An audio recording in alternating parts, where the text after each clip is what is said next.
the French-influenced flavors and Cajun creations, the Bar Food Bar is set pretty high in New Orleans. But when it comes to Mexican food in the Crescent City, we don't have it. We needed it. That's why I decided to do it.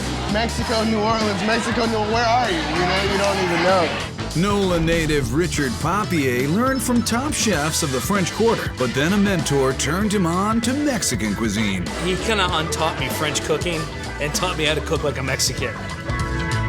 Passion, love, cook with your heart, then with your mouth and then your eyes. Richard took his passion and poured it into Araña Taqueria y Cantina, a tavern with Mexican flair. I think Cantina's a little more brighter, where a tavern generally tends to be darker. Cantina just always says fiesta, party all the time.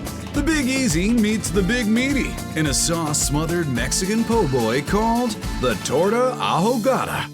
Ahogado means drown. We take the sauce, we drown the sandwich in it.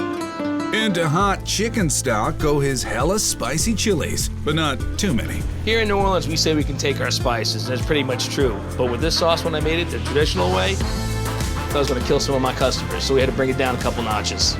He adds onion chunks, smushed garlic, and aromatics like Mexican cinnamon, cumin, and oregano. Followed by tomato sauce. It's not tomato, it's not gonna be Mexican. To make the meat, Richard begins with cubed pork butt in a special seasoning. Abuela's secret, which is grandma's secret, chicken powder. Add some flavor to it, but it'll also bring out the butteriness in the pork fat as it melts. Then red onions, green cilantro, and a saucy marinade. It's all about the sauce.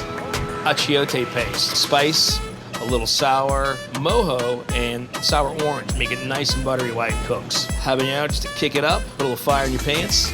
Then garlic and cinnamon.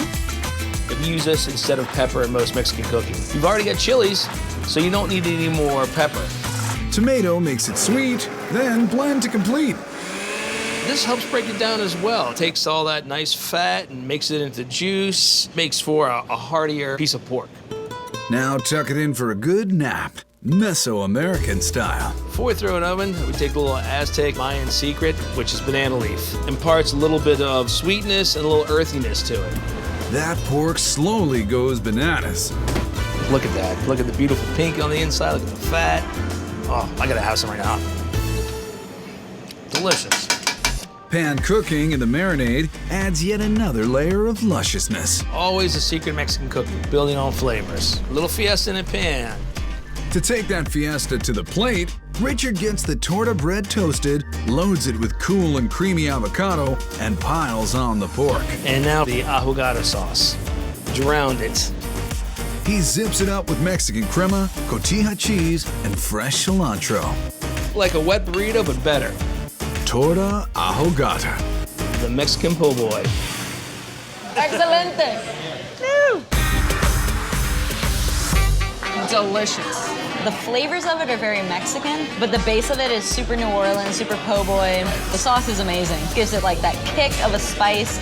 It's almost like this bread on here acts like a sponge for all the flavor. Because you got so many flavors going on and they all get soaked up in here. It's just so good. Definitely what I want to eat before I have some drink. I think I could take this whole thing down in one sitting. Araña's signature dish takes a Mexican favorite and makes it made to order. The open-faced tamale. Almost like polenta. Nice, fresh, and moist, like a fresh tamale every single time. Instead of being all wrapped up, everything is layered onto a base of masa. Masa is corn flour in its purest form. Fresh onions and our own taco seasoning, so it's more of a seasoned masa. A vigorous whisk with Chihuahua cheese. Gives it that nice buttery, the richness, and it also acts as a binder and thickens it up a little bit. It's gonna be like nice creamy grits. While the tamale base cools, Richard turns up the heat on onions and tomatillos. Mexican food, char is always the most important thing. It adds to the flavor. He blends those in chicken stock with garlic, chipotles, and house-made taco seasoning. Gonna give my chicken some kicking. Spiced chicken thighs rubbed with more chipotles. It's love in a pan. It's gonna break down and make your mouth go, mmm. He sauces it up and roasts till chicken tinga tender. A jumbo tamale cake gets a light fry and lands on their top secret chili and corn cream sauce. Then we're gonna take the beautiful chicken tinga, pile it on top, open face style. With added corn, cheese, and cilantro on top, and a pop of pickled red onion. Open your face for this tamale. You'll love every tinga about it. This is a work of art. I'm gonna eat the whole friggin' thing. It's like a sweet heat, sweet smoky heat. I love it. It's good. This chicken is juicy, it's tender, packed with flavor. The sauce all around the tamale is so good. It's tangy, it's rich and creamy. It complements the corn really well. It's absolutely fantastic. It makes my tummy smile. New Orleans is given a Mardi Gras gracias to Araña Taqueria y Cantina. It makes me feel so happy.